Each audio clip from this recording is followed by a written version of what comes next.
اعوذ باللہ من الشیطان الرجیم بسم اللہ الرحمن الرحیم۔ شروع کرتی ہوں اللہ کے نام سے جو بڑا نہایت مہربان رحم کرنے والا ہے۔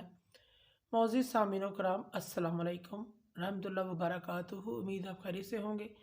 اللہ پاک آپ کے تمام جائز حاجات کو پورا کرے، آمین ثم آمین۔ ہمارا آج کا موضوع ہے خواب میں کپڑوں پر داغ دھبے دیکھنا۔ اس کی کیا صورتیں ہیں، کیا علامت ہو سکتی ہیں؟ اس کی مختلف صورتیں ہیں، مختلف تعبیریں ہیں جو اس ویڈیو میں بیان کی جائیں گی۔ اگر آپ نے اس چینل کو سبسکرائب نہیں کیا تو کر دیں، گھنٹی کے بٹن کو بھی دبا دیں تاکہ آپ کو آنے والی ویڈیو کا نوٹیفیکیشن مل سکے۔ خواب میں کپڑوں پر سیاہی کے داغ دیکھنا، سالن کے داغ دیکھنا، خون کے داغ دیکھنا، پیشاب اور پخانے کے داغ دیکھنا وغیرہ، اس کی کیا علامتیں ہو سکتی ہیں؟ اگر کوئی شخص خواب میں سیاہی کے داغ دیکھتا ہے، کپڑوں پر دیکھتا ہے، اگر ان پڑھ دیکھے تو بیماری اور تکلیف کی علامت ہے، اگر پڑھا لکھا یہ خواب دیکھے تو عزت و مرتبہ بلند ہونے، بزرگی پانے کی علامت ہے۔ اگر کوئی شخص خواب میں کپڑوں پر خون کے داغ دیکھتا ہے، تہمت بہتان میں پھنسنے کی علامت ہے اور دنیا میں ہنسی مذاق بننے کی علامت ہے، دنیا اس پر ہنسی مذاق کرے گی۔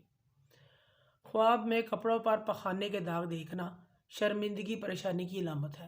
خواب میں پیشاب کے داغ کپڑوں پر دیکھنا گناہ اور رنج و غم کی علامت ہے۔ خواب میں کپڑوں پر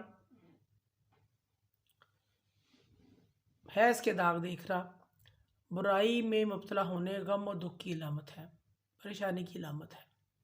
خواب میں سالن کے داغ کپڑوں پر دیکھنا یہ بھی پریشانی کی علامت ہے۔ خواب میں کپڑوں پر جو داغ لگ گئے ہیں ان کو دھونا قرض سے نجات ملنے، آرام و راحت پانے کی علامت ہے۔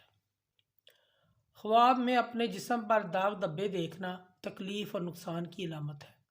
خواب کے اندر کسی کو داغ لگانا بدنام ہونے، عزت اور آبرو کے ختم ہونے کی دلیل ہے۔ خواب کے اندر داغ لگا جسم دیکھنا اللہ تعالیٰ کے راستے میں خیرات کرنے، آخرت نیک ہونے، عذاب سے نجات ملنے کی علامت ہے۔ معزز سامعین و کرام، اگر آپ کو ہماری ویڈیو یہ اچھی لگی ہے، پسند آئی ہے تو اسے زیادہ سے زیادہ صدقہ جاریہ سمجھ کر لائک کریں اور شیئر کریں۔ اللہ پاک آپ کے حامی ناصر ہوں۔ جزاک اللہ۔